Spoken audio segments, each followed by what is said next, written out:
Boa tarde, colegas. Quero cumprimentar aos colegas aqui da mesa, agradecer a organização do evento e também deste simpósio. Eu quero situar o grupo de pesquisa Linguagem, Discurso e Subjetividade, que eu integro.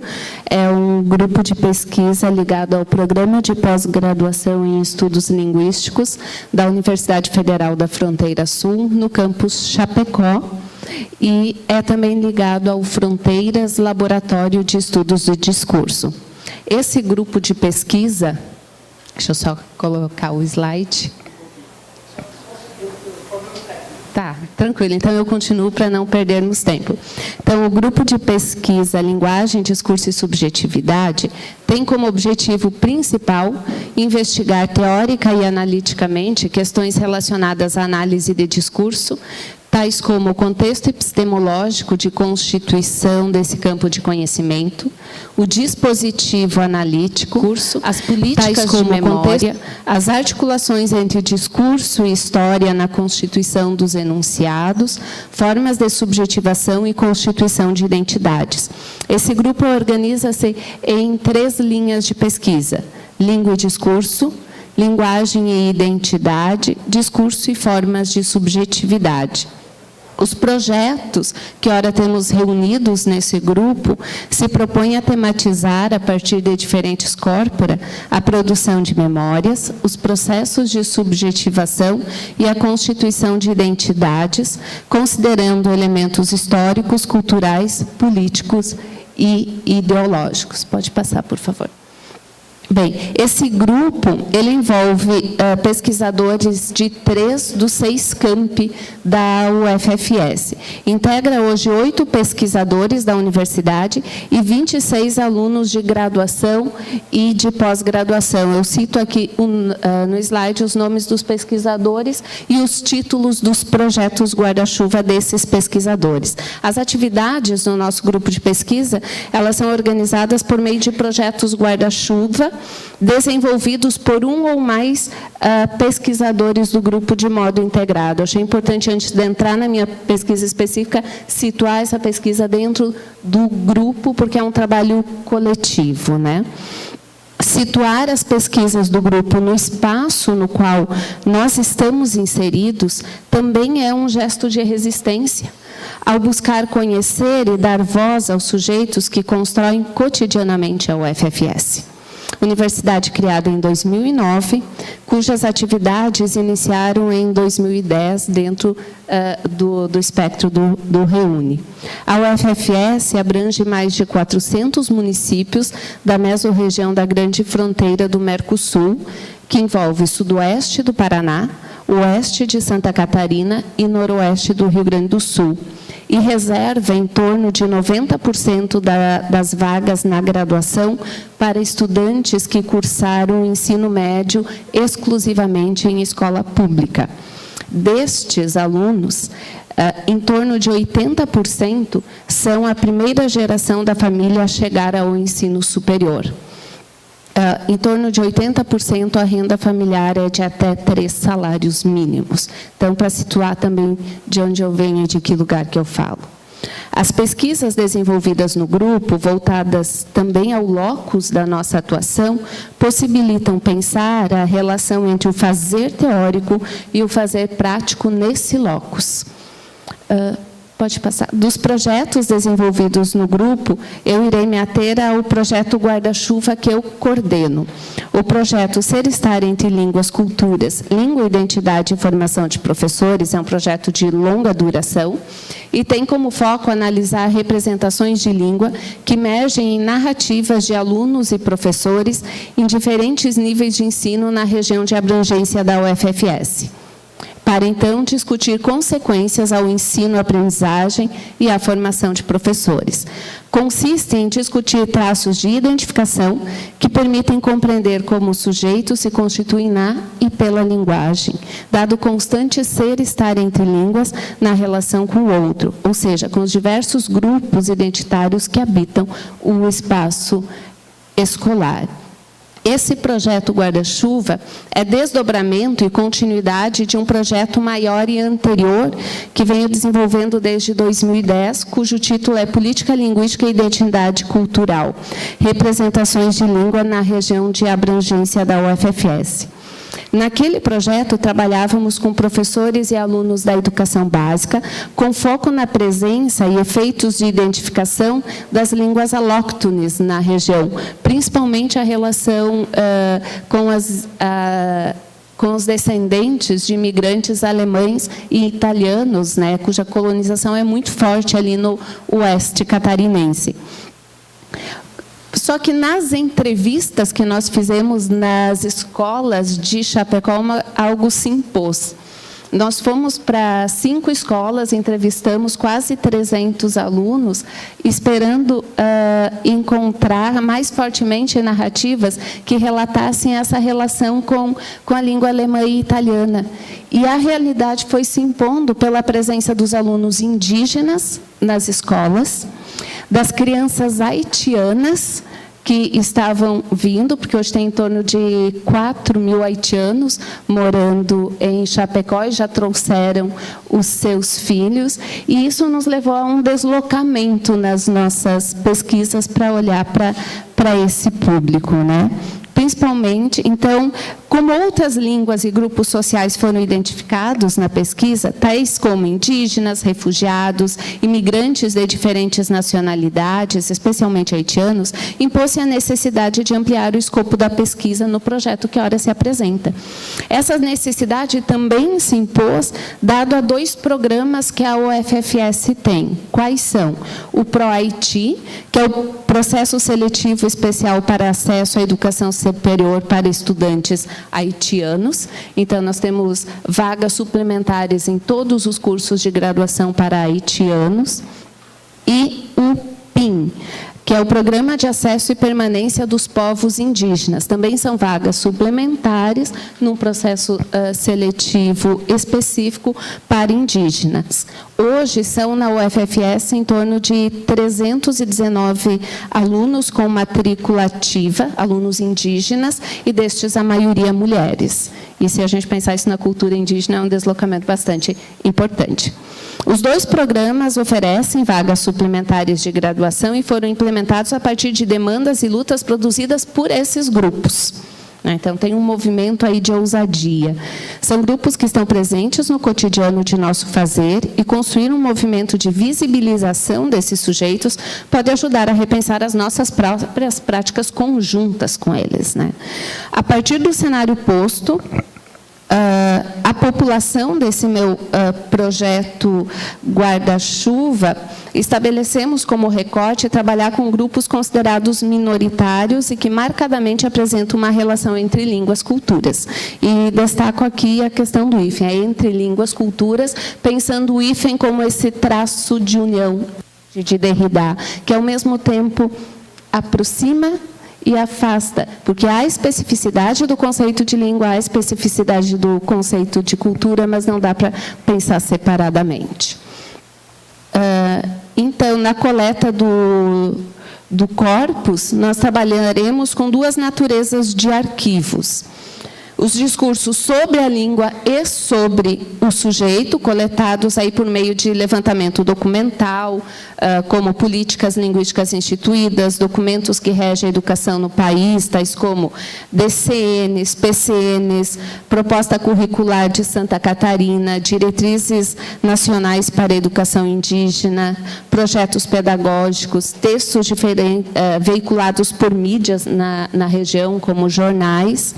O objetivo dessa coleta de documentos de arquivo, do discurso sobre, é compreender como produzem efeitos no imaginário sobre as línguas e sobre os sujeitos. Mas também uma segunda natureza é o discurso do sujeito sobre as línguas, coletadas por meio de questionário semi-estruturado, de entrevista oral gravada em áudio, de textos de diversos gêneros produzidos pelos participantes da pesquisa. Então, do ponto de vista teórico, situamos-nos na interface da análise do discurso, com teorias que abordem o sujeito em sua constituição linguística, histórica e social. Em decorrência disso, no entremeio dos estudos discursivos, buscamos uma concepção do sujeito que contemple a heterogeneidade e a contradição que lhe é constitutiva, como também as determinações históricos-sociais permeadas pelo desejo e pelo inconsciente que lhe são próprias. A importância dessa pesquisa consiste em compreender quem é esse sujeito inserido no espaço entre línguas e como o contato entre grupos de identidades diversas, marcados por línguas e culturas diferentes, produzem marcas na constituição identitária desse sujeito e, por sua vez, consequências para o processo de ensino e aprendizagem. No imaginário, habita a ilusão de país monolíngue. Discutir e questionar a diversidade linguística no processo de formação de sujeitos, em especial em contextos marcados pela presença de línguas diversas, caso desse locus, pode gerar possíveis mexidas nos arquivos, pode deslocar representações e instaurar outros laços com as línguas e as culturas dos alunos em formação. Também trabalhar com o discurso desses sujeitos é uma possibilidade de ressignificar-se, desses sujeitos se dizerem e, ao dizerem, construir uma outra narrativa, uma outra história para si. Atualmente, desenvolvem-se os seguintes projetos vinculados a esse guarda-chuva. Vocês vão ver que tem dois grandes focos. Um dos focos trabalha mais com indígenas e outro mais com imigrantes e refugiados. Para cá, eu trouxe recorte de um dos subprojetos. Pode passar, por favor. Que trabalha com análise documental, documentos sobre o indígena. É um projeto que submeti em 2017 e foi aprovado por um edital da UFFS com fomento do CNPq. E acho importante trazer uma citação da Orlandi que nos mobiliza. Uma língua não vive por si. É preciso aí ver a incidência do político. Desse modo, saímos da perspectiva espontaneista e naturalizada e entramos na perspectiva que vê a língua como um objeto simbólico afetado pelo político e pelo social intrinsecamente. A citação acima sugere que é constitutivo da língua ser afetado pelo político e pelo social, o que, por sua vez, influencia nas identificações do sujeito, visto que o mesmo é constituído na e pela linguagem.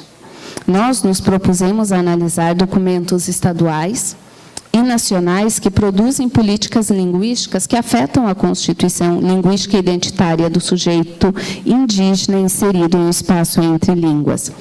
Para tal fim, analisamos recortes de 3 documentos: da Constituição da República Federativa do Brasil, da Lei de Diretrizes e Bases da Educação e da Proposta Curricular de Santa Catarina.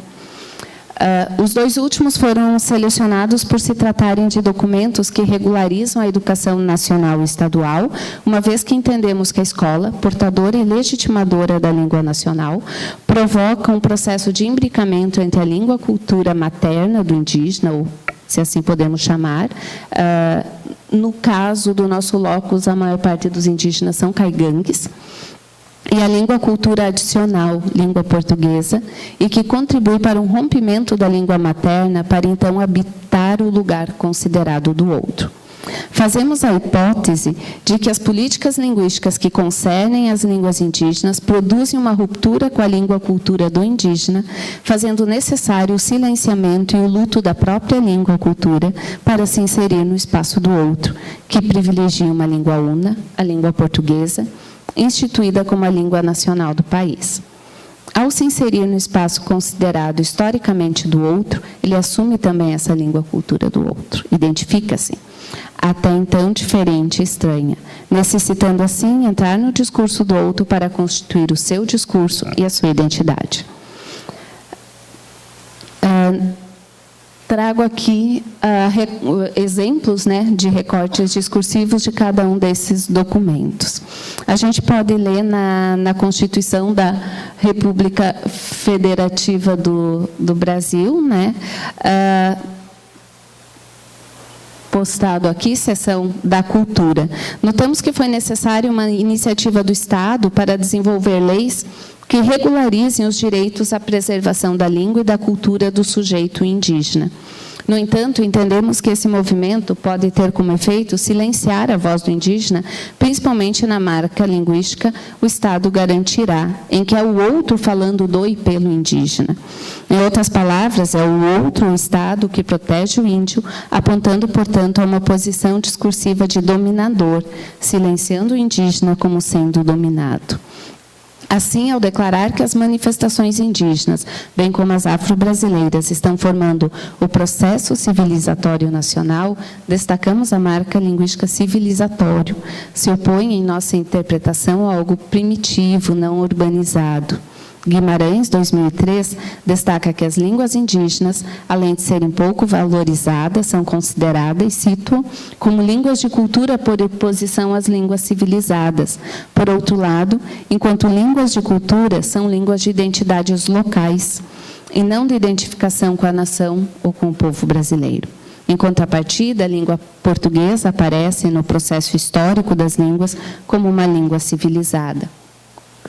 No capítulo da educação, destacamos principalmente que é um capítulo específico na Constituição em que é destinado à educação para alunos indígenas. No enunciado assegurar formação básica comum e respeito aos valores culturais e artísticos nacionais e regionais, interpretamos que este documento preza o respeito às diversidades culturais e artísticas distribuídas pelo Brasil. Logo em seguida, ao destacar que o ensino fundamental regular será ministrado em língua portuguesa, depreendemos que a imposição de uma língua, a oficial, no processo de ensino-aprendizagem. Essa imposição do Estado para o ensino de uma língua e não outra demonstra que muitas línguas foram silenciadas, reprimidas e desvalorizadas, senão extintas pelo Estado monolíngue, segundo Morello. Contudo, ao enunciar que será assegurada às comunidades indígenas também a utilização de suas línguas maternas e processos próprios de aprendizagem, percebemos no marcador linguístico também que indica a inclusão de algo, apontando para um sujeito entre línguas, entre lugares, entre a língua portuguesa e a língua indígena, ambas maternas. Com isso, podemos considerar esse sujeito como contraditório, porque ele habita o lá e o cá, e a ele não lhe cabe uma só língua, uma só identidade, mas múltiplos processos identificatórios.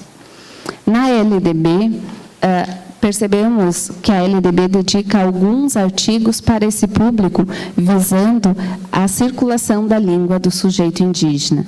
Percebemos que, assim como mencionado na Constituição de 88, na LDB há, com as mesmas palavras que no primeiro documento, atenção em assegurar ao indígena a utilização de suas línguas maternas ou língua materna no processo de aprendizagem.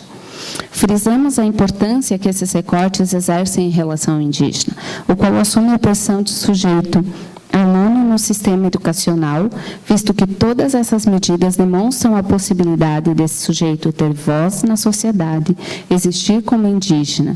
Tomamos como pertinente essa reflexão abordada em ambos os documentos, pois o indígena, por mais que esteja inserido na sociedade branca, ainda é visto como estranheza dentro dela. Retornamos às marcas que apontam para um sujeito entre línguas, culturas no enunciado oferta de educação bilíngue e intercultural aos povos indígenas. Aqui, ao ofertar para o indígena uma educação bilíngue, interpretamos, por meio dessa marca, que seria disponibilizado ao sujeito o ensino da língua portuguesa e, concomitantemente, permitir-lhe o uso da língua materna. Esse lugar entre línguas pode, entre tantas interpretações, emergir, e cito Coracini, de uma espécie de embaraço cultural provocado pela língua do outro em confronto com a dita língua materna. Suposto lugar de afeição e de completude, onde se produz o sentimento de segurança e de identidade. Vou pular um pouquinho, dado o tempo. Sim.